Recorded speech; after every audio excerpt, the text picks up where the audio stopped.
नमस्कार, मेरा नाम है डॉक्टर दीपांकर महाजन। मैं हूं senior I consultant Mahajan I centre Pitampura में।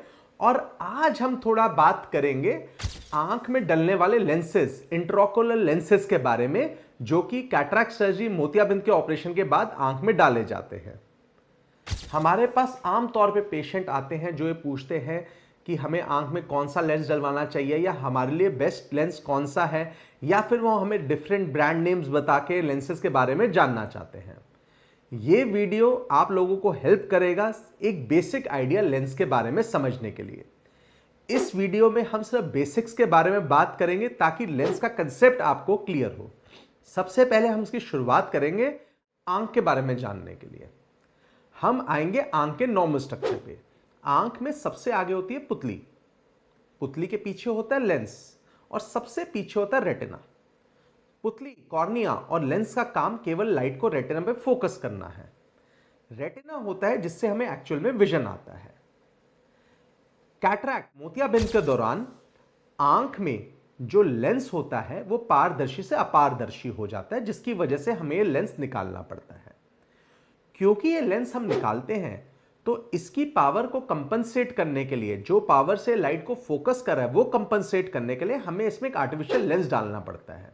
अदरवाइज एक मोटा चश्मे का नंबर आंख के आगे आ जाएगा। कौन सा लेंस डलना चाहिए, इसके लिए हम एक डिटेल टेस्ट करते हैं हमारे सेंटर पे, जिसको हम बोलते हैं IOL मास्टर। IOL मास्टर हमें आंख की सारी शेप की डिटेल्स देता है और यह बताता है कौन सा लेंस जो है, किस पावर का लेंस जो है हमारी आंख के लिए उपयुक्त रहेगा। आपको इसमें बात समझनी पड़ेगी कि ये लेंस मोतियाबिंद के बाद तो डाला ही जाता है, लेकिन अगर आप लगभग 50 साल की उम्र के बाद दूर नजदीक के चश्मे से निजात पाते हैं, या कुछ लोगों में कम उम्र में भी अगर वो चश्मे का नंबर हटाना चाहते हैं, जिसके लिए RLE सर्जरी होती है, उसमें भी यही टेस्ट और यही लेंसेज काम आते हैं। थोड़ा सा हम नेचुरल आंख के बारे में यह भी समझें कि हमारी आंख का जो नेचुरल लेंस होता है वो फोकस करने में भी हेल्प करता है। अगर किसी का दूर का नंबर 0 है तो नजदीक का काम करने के लिए, अगर वो काम 33 सेंटीमीटर पे हो रहा है, जो कि एक नॉर्मल डिस्टेंस से नजदीक का काम होता है, 3 डायोप्टर की पावर चाहिए होती है। ये पावर 40 साल की उम्र से पहले हमारा नेचुरल लेंस सीमलेसली दे देता है। 40 साल की उम्र के बाद ये लेंस की पावर थोड़ी कमजोर भी हो जाती है, और अगर मोतियाबिंद आ जाए तो वैसे ही वो काम का नहीं है। तो हम जब किसी को भी लेंस की पावर देते हैं तो हम उसको लेंस टाइप्स के बारे में समझाते हैं। सबसे कॉमन जो लेंस होता है वो होता है मोनोफोकल लेंस। मोनोफोकल लेंस जैसे नाम सजेस्ट करता है, मोनो मतलब एक और फोकस मतलब एक जगह पे फोकस, यानी मोनोफोकल लेंस एक जगह पे फोकस करने में हेल्प करता है। इसमें जनरली हम दूर का नंबर हटा देते हैं और मरीज का नजदीक का नंबर रहता है जो उसे लगाना पड़ता है। जैसा मैंने अभी थोड़ी देर पहले समझाया, अगर दूर का नंबर 0 है और 33 सेंटीमीटर पे काम करना है तो आपका नजदीक का नंबर लगभग 3 डायोप्टर का आएगा। यही आपने काम 33 सेंटीमीटर जगह अपनी कंप्यूटर की स्क्रीन पे करना है, जो थोड़ी और दूर होती है, तो नंबर थोड़ा और कम आ जाएगा। यह हमारा बेसिक मोनोफोकल लेंस का काम है। मोनोफोकल लेंस का मेन एडवांटेज यह है कि वो आंख के एक नॉर्मल स्ट्रक्चर को मिमिक करने में सबसे ज्यादा हेल्प करता है। मोनोफोकल के बाद जो हमारे पास नेक्स्ट टाइप ऑफ लेंसेज आते हैं उनको हम बोलते हैं टोरिक लेंसेज। टोरिक लेंसेज जो हैं मोनोफोकल के साथ भी, और आगे मैं जिन लेंसेज के बारे में बताऊंगा हर एक के साथ कॉम्बिनेशन में आते हैं। ये कोई अकेला लेंस नहीं है।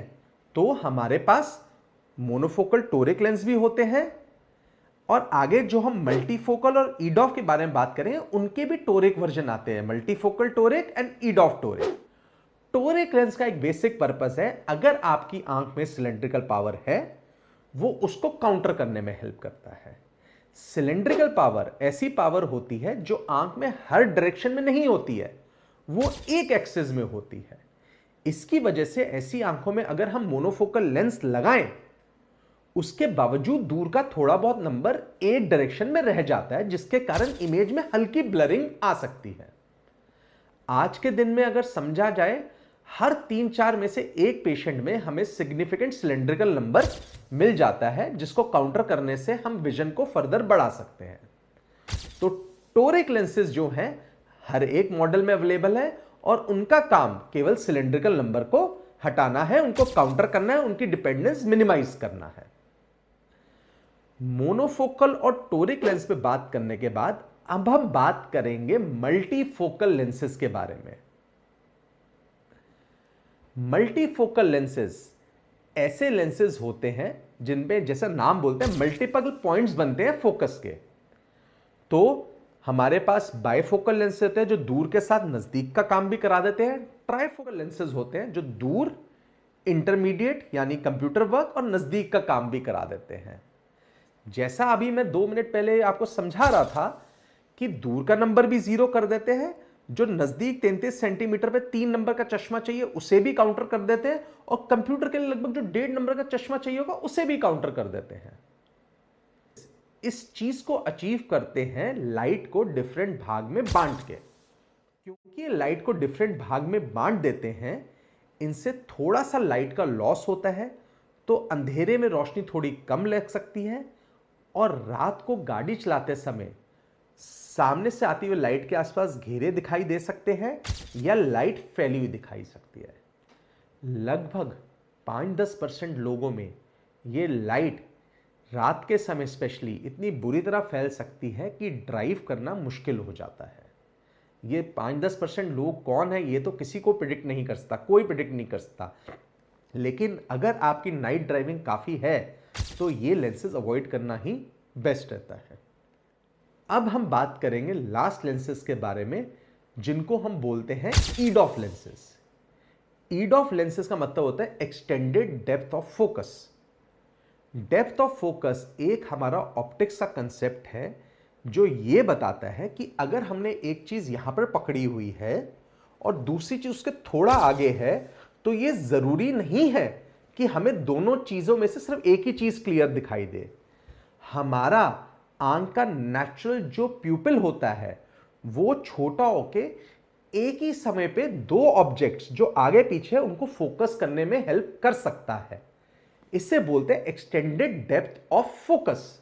ये कैमरा सिस्टम्स में बहुत कॉमनली इस्तेमाल होता है। ईडॉफ लेंसेज ट्राइफोकल की तरह लाइट को डिफरेंट भागों में बांटते नहीं हैं। इस वजह से इनमें ग्लेयर कम होता है ट्राइफोकल मुकाबले। तो अगर किसी को नाइट ड्राइविंग भी करनी है और वो चश्मा भी कम से कम लगाना चाहते हैं तो ईडॉफ लेंस उनके लिए बेटर ऑप्शन होता है। लेकिन कैच इसमें यह है कि ईडॉफ लेंसेज पूरी तरह से नजदीक का काम नहीं करा पाते हैं। आप इसको मोटा मोटा इस प्रकार से समझिए, अगर किसी का दूर का नंबर हम 0 कर देते हैं तो नजदीक का 33 सेंटीमीटर पे काम करने के लिए उन्हें 3 डायोप्टर पावर चाहिए। 66 सेंटीमीटर जो कि कंप्यूटर स्क्रीन का डिस्टेंस होता है उस पे काम करने के लिए लगभग 2 डायोप्टर पावर चाहिए। थोड़ा बहुत ग्रास काम करने के लिए 1 डायोप्टर की पावर चाहिए। ईडॉफ लेंसेज जो हैं वो 3 डायोप्टर की पावर तो नहीं दे पाते हैं, तो जनरली वो 1.5 डायोप्टर से 2 डायोप्टर की पावर दे सकते हैं, जिसका मतलब ये होता है कि आपको नजदीक का चश्मा 3 नंबर लगाने की जगह लगभग 1-1.5 नंबर का आएगा। इसका प्रैक्टिकल इफेक्ट ये होता है कि दोनों आंखें होने के बाद कंप्यूटर पे काम करना आसान रहता है ईडॉफ लेंस, और मोबाइल फोन पे भी हाथ में पकड़ के काम आराम से हो जाता है। केवल लिखा पढ़ी एक ऐसी चीज है जिसमें फिर भी चश्मे की जरूरत पड़ सकती है। इसी संदर्भ में मैं एक लेंस और के बारे में बात करना चाहूंगा जिनको हम बोलते हैं एडवांस मोनोफोकल्स या मोनोफोकल प्लस। काम तो थोड़ा बहुत ये भी ईडॉफ की तरह ही करते हैं, लेकिन उतना डेप्थ नहीं देते हैं। जैसा मैंने बताया ईडॉफ लेंस शायद 2 डायोप्टर की डेप्थ दे देगा, एडवांस मोनोफोकल मुश्किल से 1 डायोप्टर की डेप्थ दे पाता है। इसकी वजह से नजदीक का चश्मा जो है लगभग आपका 1.5-2 नंबर का आ जाएगा।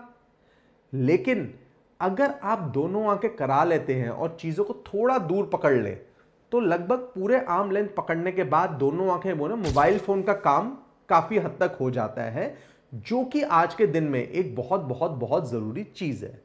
तो अपने आप में एडवांस मोनोफोकल कैटेगरी भी काफी अच्छी, काफी सक्सेसफुल है, जो ट्राइफोकल की तरह लाइट फैलाए बिना आपको काफी हद तक चश्मे से इंडिपेंडेंट होने में हेल्प करती है। तो आज का ये डिस्कशन डिफरेंट लेंस टाइप का सिर्फ आपको आइडिया देने के लिए था। आपकी आंख के लिए कौन सा लेंस बेस्ट है वो आपके आंख के स्ट्रक्चर और आपकी रिक्वायरमेंट्स दोनों पे डिपेंड करता है।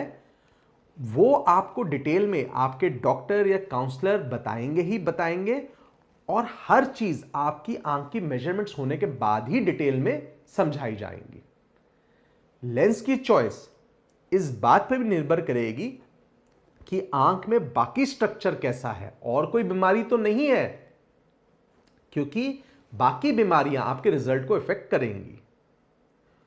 तो ये जानते हुए हम अगले वीडियोस का इंतजार करेंगे जहां पर और डिटेल में चीजें समझाई जाएंगी। धन्यवाद।